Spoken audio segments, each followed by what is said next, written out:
I've spent over 40 years studying success and failure. I've walked with millionaires and I've walked with the broke.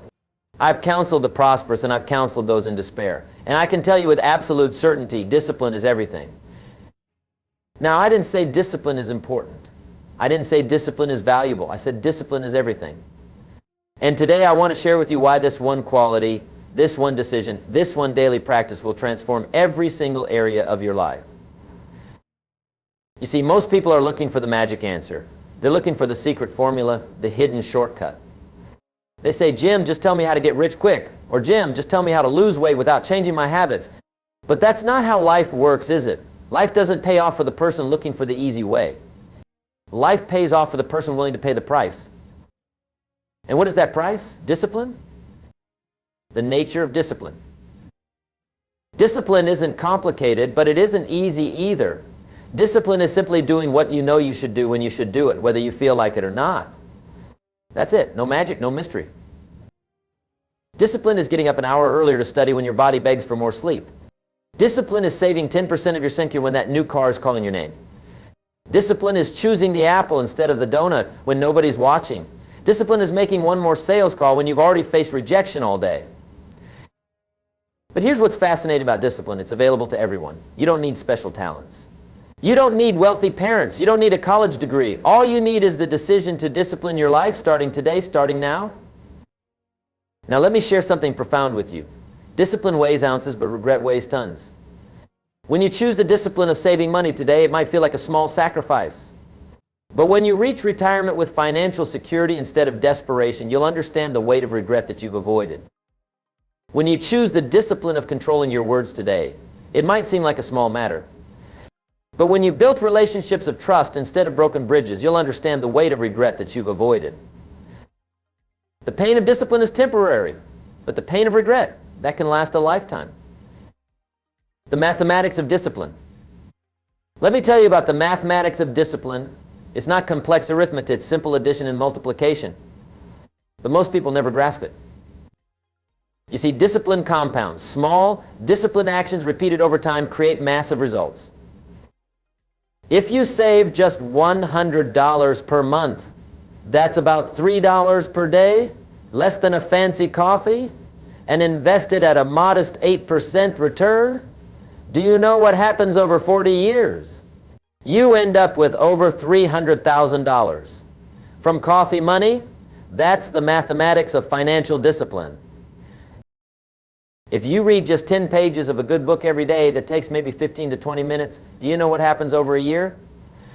You finish about 15 books. Over 10 years, 150 books. That's more than most people read in a lifetime. That's the mathematics of intellectual discipline. If you walk just 30 minutes every day, that's just 2% of your day. Do you know what happens over a year? You burn over 40,000 additional calories. That's the equivalent of 11 pounds of body fat. That's the mathematics of physical discipline. All disciplines practiced consistently create massive results over time. The problem is most people can't see the connection between today's small choice and tomorrow's big result. They can't connect the dots. But successful people, disciplined people, they connect those dots. They see how today's small decision creates tomorrow's big reward.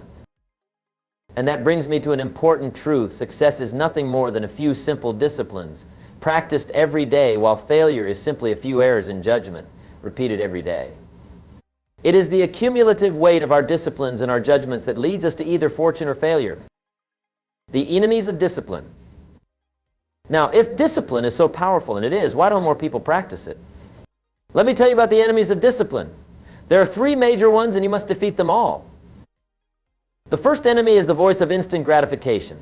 This is the voice that says you deserve it now. This is the voice that says, why wait? This is the voice that says life is short, indulge yourself. And this voice isn't entirely wrong, is it? Life is short. You do deserve good things. But here's what that voice doesn't tell you. The best things in life come after the wait, not before it. The greatest pleasures in life come through achievement, not indulgence. The second enemy of discipline is the excuse. Oh, the excuse is clever. The excuse sounds so reasonable. I'm too tired today. I'll start tomorrow. This is a special occasion. I'll get back on track next week. Nobody else is doing it. Why should I? I've got news for you. Excuses change nothing. You can have results or you can have excuses, but you cannot have both. The third enemy of discipline is the crowd. Most people simply aren't disciplined. Most people live for today with little thought of tomorrow. Most people choose what's easy over what's effective. And if you follow the crowd, you'll get what the crowd gets. And what the crowd gets is average at best, mediocre in the middle, and disaster at worst. Remember this. If you want to achieve what the top 5% achieve, you can't do what the bottom 95% do. You must separate yourself. You must be willing to stand apart. You must be willing to be disciplined when others are distracted. The disciplines of life. Let's talk about the specific disciplines that create an extraordinary life. Because discipline isn't just one thing, it's many things applied to many areas. Financial discipline. First, financial discipline. This means spending less than you earn always. This means saving at least 10% of every dollar that comes your way. This means investing for the long term, not speculating for the quick win. Financial discipline means understanding that money doesn't respond to need or want or hope. Money only responds to plans and actions. It doesn't matter how badly you need money or how desperately you want money. Money only comes through disciplined activity. Most people have this backwards. They think when I have more money, then I'll get disciplined with it. Wrong. You must get disciplined with the little you have, and then you'll have more. You must prove you can manage $1,000 before life will trust you with $10,000. You must prove you can manage $10,000 before life will trust you with $100,000. Remember, financial freedom isn't about luck. It isn't about circumstances. It's about discipline. Discipline to spend less. Discipline to save more. Discipline to invest wisely. Discipline to increase your skills and your value to the marketplace. Physical discipline. Next, physical discipline. Your body is the vehicle through which you experience everything in life. If your vehicle breaks down, what good is the journey? Physical discipline means giving your body the nutrition it needs, not just the pleasure it craves. Physical discipline means moving your body regularly, not just when it's convenient. Physical discipline means getting proper rest, not just collapsing from exhaustion. And here's something fascinating. Physical discipline affects everything else. When your body is strong and healthy and energized, your mind works better. Your emotions are more stable. Your confidence is higher. Your stamina for work is greater. The discipline of physical self-care isn't a luxury. It's a necessity. It's not something you do after you've achieved success. It's part of what creates your success. Mental discipline. Then there's mental discipline. In a world of constant distraction, the ability to focus your mind is increasingly rare and increasingly valuable. Mental discipline means feeding your mind good information, not mental junk food. Mental discipline means thinking through problems, not avoiding them. Mental discipline means questioning your assumptions, not just defending your opinions. The mind is like a garden. You can plant it intentionally or you can neglect it.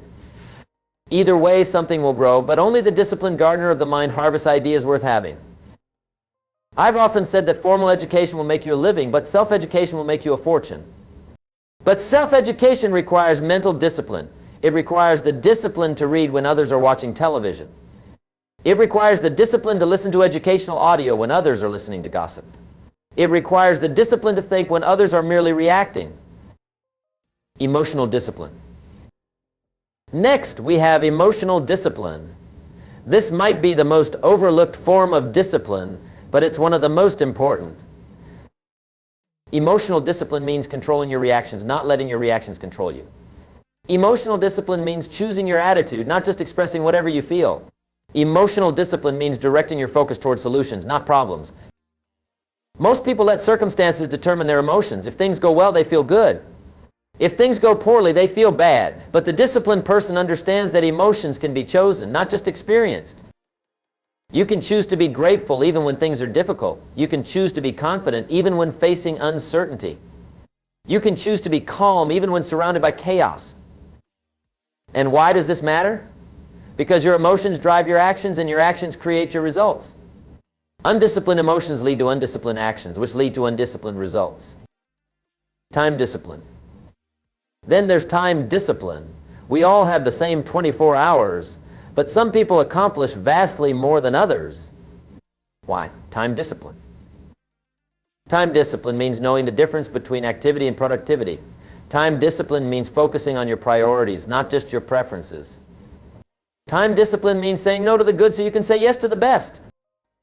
Most people don't need more time. They just need to make better use of the time they have. They need to stop majoring in minor things. They need to stop spending major time on minor activities. Remember, you can't make more time, but you can make time more productive. You can't save time, but you can invest time.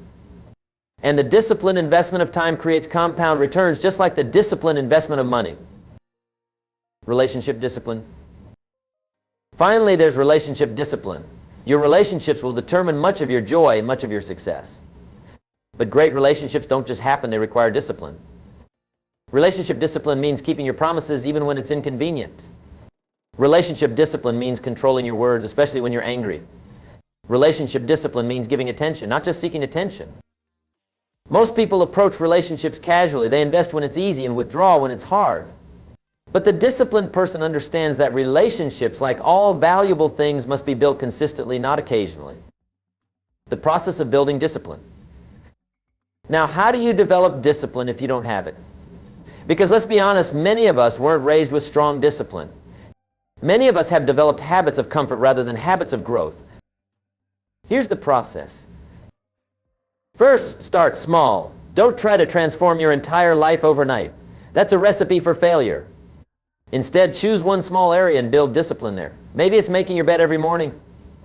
Maybe it's drinking water instead of soda. Maybe it's saving $10 per week. Start with something so small that you can't say no. Second, create accountability. Tell someone else what you're going to do. Track your progress visibly. Create consequences for yourself. Discipline is easier when you know someone is watching, even if that someone is just you, watching yourself through documentation. Third, anticipate obstacles. Discipline isn't tested when everything goes according to plan. Discipline is tested when life gets in the way. So ask yourself, what might prevent me from keeping my commitment? Then develop a plan for those obstacles before they occur. Fourth, attach discipline to your identity. Don't just say, I want to save money. Say, I am a saver. Don't just say, I want to exercise. Say, I am an athlete. When discipline becomes part of your identity, it becomes much harder to betray. Fifth, practice forgiveness, but not permission. When you fail, and you will fail sometimes, don't use that as an excuse to abandon discipline. Forgive yourself, learn the lesson, and get back on track immediately. Don't give yourself permission to continue failing. Remember, discipline isn't about perfection. It's about consistency. It's not about never falling. It's about always getting back up. The rewards of discipline. Let me tell you about the rewards of discipline because they are magnificent. First, there's the reward of achievement. When you become a disciplined person, you actually accomplish what you set out to do. You don't just talk about writing a book, you write it. You don't just talk about starting a business, you start it. You don't just talk about getting in shape, you get in shape. There's an incredible satisfaction in setting a goal and then achieving it through disciplined effort. There's a pride that comes from knowing you did what you said you would do. And this sense of achievement builds upon itself. Each disciplined success creates confidence for the next challenge. Second, there's the reward of freedom. Now this seems counterintuitive, doesn't it? How can discipline create freedom? Doesn't discipline restrict freedom? Actually, no. Discipline is the path to freedom, not away from it. The person with financial discipline gains financial freedom. The person with health discipline gains freedom from illness and limitation. The person with time discipline gains freedom from chaos and overwhelm. Discipline is like the banks of a river. Without banks, a river becomes a swamp, stagnant and going nowhere. The banks don't restrict the river, they channel its power and give it direction. Discipline does the same for your life. Third, there's the reward of influence. Disciplined people naturally gain the respect of others. When people see that you do what you say, that you control yourself, that you can be counted on, they give you their trust. And trust is the foundation of influence. If you want to lead others, whether it's your family, your team, your company, or your community, you must first lead yourself. And self-leadership begins with self-discipline. Fourth, there's the reward of character. This might be the greatest reward of all. Discipline builds character, and character determines destiny.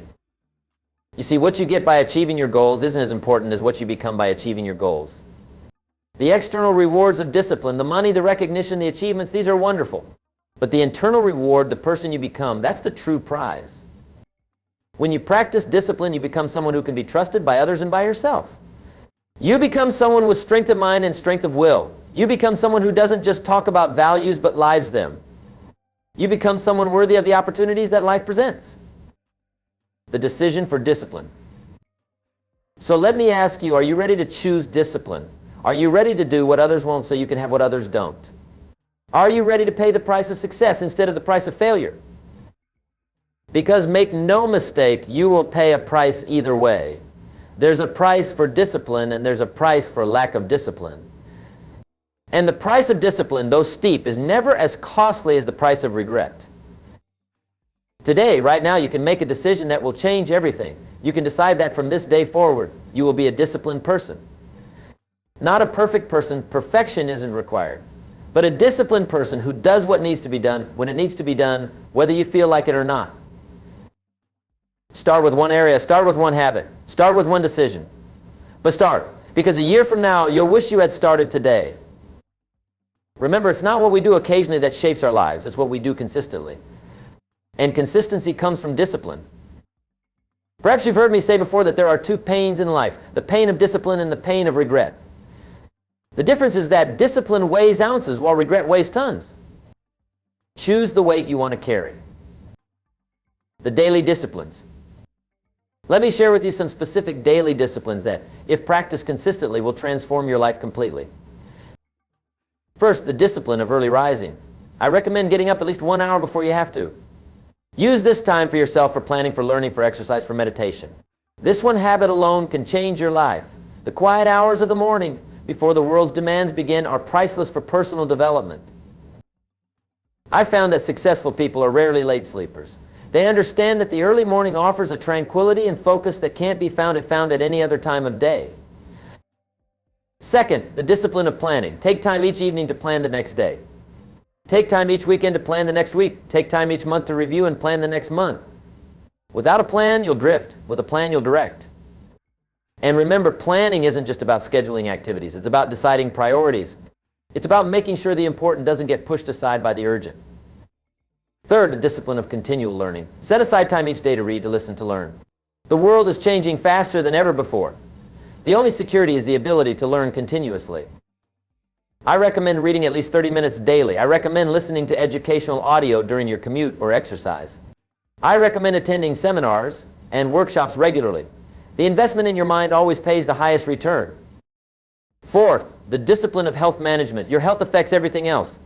Make time for exercise, even if it's just a 30-minute walk. Make smart choices about food, not perfect choices, but smart choices most of the time. Get adequate rest. Your brain and body need recovery time. Fifth, the discipline of financial management. Track every dollar that comes in and every dollar that goes out. Save a percentage of every paycheck before you pay anyone else. Invest for the long term, not the quick return. Live below your means, not at your means, and certainly not beyond your means. Sixth, the discipline of time blocking. Don't just make a to-do list. Block time in your calendar for your most important activities. Protect this time as you would any important appointment. Remember, if it's not scheduled, it's not real. Seventh, the discipline of relationship investment. Make time for the people who matter most. Don't just give them your leftover time. Give them your best time. Be fully present. Listen deeply. Express appreciation regularly. Eighth, the discipline of gratitude. End each day by writing down 3 things you're grateful for. This simple habit retrains your brain to focus on abundance rather than scarcity, opportunity rather than obstacle. These 8 daily disciplines, practiced consistently, will completely transform your life. Not overnight, but over time. Not easily, but certainly. The challenge of discipline. Now, let me be very clear about something. Discipline is hard. If it were easy, everyone would be disciplined. Everyone would be successful. Everyone would be fulfilled. But most people aren't willing to pay the price. Most people choose comfort over growth. Most people choose immediate pleasure over lasting success. And that's good news for you, because it means that by simply choosing discipline, by simply doing what most won't do, you automatically separate yourself from the crowd. You automatically position yourself for uncommon success. The challenge of discipline isn't just that it's difficult. The challenge is that it's difficult daily. It's not about making the right choice once. It's about making the right choice again and again and again. It's saying no to that extra dessert not just today, but tomorrow and the next day. It's saving that 10% not just from this paycheck, but from every paycheck. It's controlling your words not just in this difficult conversation, but in every difficult conversation. And that's where most people fail. They can summon the willpower for a day, a week, maybe even a month. But true discipline isn't about willpower. It's about habits, about systems. It's about identity. The disciplined person doesn't need to decide every morning whether to exercise. They've already decided they're an exerciser. It's part of who they are, not just what they occasionally do. The disciplined person doesn't need to wrestle with the temptation to overspend. They've already decided they're a saver and investor. It's part of who they are, not just what they occasionally do. The key to discipline isn't more willpower. The key is creating environments, routines, and identities that make discipline natural, not forced. The community of discipline. Let me tell you something important. Discipline is contagious. When you practice discipline, you inspire others. And when you surround yourself with disciplined people, you strengthen your own discipline. That's why I strongly encourage you to be intentional about your associations. The people you spend time with will either raise your standards or lower them. They'll either strengthen your discipline or weaken it. Choose wisely. Join mastermind groups where success is expected. Find workout partners who show up no matter what. Read books by disciplined achievers. Listen to messages that reinforce the value of discipline. As I've often said, you are the average of the 5 people you spend the most time with. Make sure those 5 people are models of discipline, not examples of drift. And remember, sometimes the most important relationship to manage is your relationship with yourself. The conversations you have with yourself, the standards you set for yourself, the promises you keep to yourself, these determine your level of discipline more than any external factor. The legacy of discipline. Let me share a final thought about discipline, perhaps the most important thought of all. Discipline isn't just about what you achieve, it's about who you become and what you leave behind. When you live a disciplined life, you create a legacy that extends far beyond your own achievements. You become an example to others, especially to the young people watching you. Your children, your grandchildren, your students, your employees, they're all learning from how you live. And what are they learning? If you practice discipline, they learn that success doesn't come from luck, but from consistent effort. They learn that character matters more than momentary convenience. They learn that they too can achieve great things through disciplined action. Your discipline today creates ripples that extend far into the future, affecting lives you may never meet, creating impact you may never see. And isn't that worth the price? Isn't that worth the daily decision to choose discipline over distraction, growth over comfort, excellence over mediocrity? I believe it is. I believe you believe it too. The decision time. So here we are at the moment of decision. Not a decision about what you know. I believe you already know the value of discipline. But a decision about what you'll do with what you know. Will you leave here today with good intentions that fade by tomorrow? Or will you leave with a commitment that transforms your life? Will you continue to do what you've always done, getting the results you've always gotten? Or will you embrace discipline and create the life you truly desire? The choice is yours. It always has been. But know this, you have everything you need to become a person of discipline. You don't need more knowledge. You don't need more motivation. You don't need more time. You just need to decide. Decide that discipline is non-negotiable. Decide that your dreams are worth the effort. Decide that your potential is worth the sacrifice. Decide that your future is worth more than your momentary comfort. As I look at each of you, I see incredible potential. I see dreams waiting to be fulfilled. I see lives waiting to be transformed. And the key to unlocking all of it is discipline. Discipline truly is everything, not just something important, not just something valuable. Everything. Because with discipline, anything is possible. And without it, even the possible becomes impossible. The choice is yours. Choose well. Thank you.